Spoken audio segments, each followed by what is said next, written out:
Wala. Dry na talaga siya. Ay, may ani na nga ni. Magandang araw. Ngayon nga ay maghahanap kami ng isa sa mga pampataba sa aming mga pananim na gulay.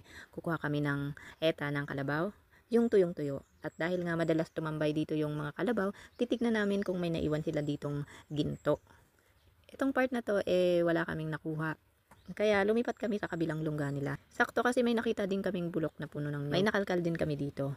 Ihahalo kasi namin ito sa mga pananim naming gulay. Para sa mga susunod na araw, matataba yung aming mga gulay para may ma-harvest ang ating mga kapitbahay. Mahirap nga pala itong hanapin. Itong mga ginto ng kalabaw. Pag di mo kailangan, pakalat-kalat lang. Pag kailangan mo, napakahirap hanapin. Swerte din kami at may nakita na naman kaming isa sa pwedeng ihalo sa aming suwel. At pagka-uwi nga, nakita namin itong nag-iisa, the one and only. Wala. Dry na talaga siya. Ay, may ani na nga ni. Ayan.